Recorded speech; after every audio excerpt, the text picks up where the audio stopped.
ಇವತ್ತು ಈ ಆರಾಧನೆ ಪ್ರಥಮವಾಗಿ ಈ ಆರಾಧನೆ ಆದಾಮ್ ಅವರು ಪಾಪಗಳನ್ನು ಮಾಡಿ ಅವಿಧೇಯತರಾದ ನಿಮಿತ್ತವಾಗಿ ಏದೆನ್ ತೋಟದಿಂದ ದೂರ ಹೋಗಲ್ಪಟ್ಟ ನಂತರ ಆರಾಧನೆ ನಡೆಯಲ್ಪಟ್ಟದ್ದು ತಂದೆ ಆಗಿರುವಂತಹ ದೇವರ ಸನ್ನಿಧಾನದಲ್ಲಿ.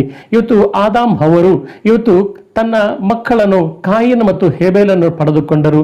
ಆ ಸಮಯದಲ್ಲಿ ಅವರು ದೇವರನ್ನು ಆರಾಧಿಸ್ತಾ ಇದ್ದರೆಂಬುದಾಗಿ ನಾವು ದೇವರ ವಾಕ್ಯದಲ್ಲಿ ಆದಿಕಾಂಡ ಪುಸ್ತಕದಲ್ಲಿ 4ನೇ ಅಧ್ಯಾಯ 3-4 ವಚನದಲ್ಲಿ ನಾವು ಓದಿಕೊಳ್ಳುತ್ತೇವೆ. ಕಾಯಿನನು ಹೊಲದ ಬೆಳೆಯಲ್ಲಿ ಕೆಲವನ್ನು ತಂದು ಯೆಹೋವನಿಗೆ ಕಾಣಿಕೆಯಾಗಿ ಸಮರ್ಪಿಸಿದನು.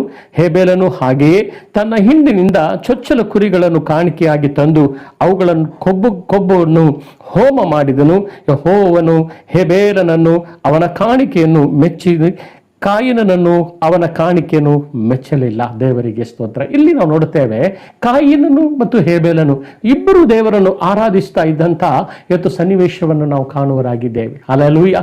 ಆದರೆ ಕಾಯಿನನನ್ನು ಅವನು ಸಲ್ಲಿಸಿದಂತಹ ಕಾಣಿಕೆಯನ್ನು, ಅವನು ಮಾಡುತ್ತಿರುವಂತಹ ಆರಾಧನೆಯನ್ನು ದೇವರು ಮೆಚ್ಚಲಿಲ್ಲ ಎಂಬುದಾಗಿ ನಾವು ನೋಡ್ತೇವೆ. ಯಾಕೆಂದ್ರೆ ಅವನು ತನ್ನ ಹೊಲದ ಆದಾಯದಿಂದ ಬರುವಂತ ಆ ಕೆಲವೊಂದನ್ನು ಮಾತ್ರ ಆತನು ಅದನ್ನು ಕೊಟ್ಟು ದೇವರನ್ನು ಆರಾಧಿಸಿದನು. ಆದರೆ ಅವನ ಕಾಣಿಕೆ ದೇವರಿಗೆ ಮೆಚ್ಚುಗೆ ಆಗಲಿಲ್ಲ. ಅವನು ಮಾಡುತ್ತಿರುವಂತಹ ಆರಾಧನೆ ಕ್ರಮ ಅದು ದೇವರಿಗೆ ಮೆಚ್ಚುಗೆ ಆಗಲಿಲ್ಲ ಎಂಬುದಾಗಿ ನಾವು ದೇವರ ವಾಕ್ಯದಲ್ಲಿ ನಾವು ಕಾಣ್ತಾ. ಆದರೆ ಹೇಬೇಲನು ತನ್ನ ಕುರಿ ಹಿಂಡಿನಿಂದ ಚೊಚ್ಚಲವಾಗಿರುವಂಥದ್ದು, ಪ್ರಥಮವಾಗಿರುವಂಥದ್ದು, ಕೊಬ್ಬಿನುವಂಥದ್ದ ಆ ಕುರಿಗಳನ್ನೇ ದೇವರ ಸನ್ನಿಧಾನದಲ್ಲಿ ಆತನು ಸಮರ್ಪಿಸಿ ಅದನ್ನು ಯಜ್ಞವನ್ನು ಮಾಡಿ ಆ ಕೊಬ್ಬನ್ನು ದೇವರ ಸನ್ನಿಧಾನದಲ್ಲಿಟ್ಟು ಆ ತಂದೆ ದೇವರನ್ನು ಆತನು ಆರಾಧಿಸ್ತಾನೆ. ಹಲ್ಲೆಲೂಯಾ.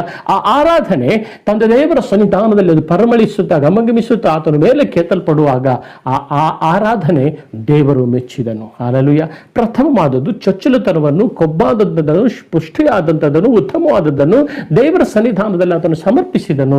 ಅದು ಆ ಆರಾಧನೆ ದೇವರಿಗೆ ಸಂತೋಷವಾಯಿತು, ಅದು ದೇವರಿಗೆ ಮೆಚ್ಚುಗೆಯಾಯಿತು.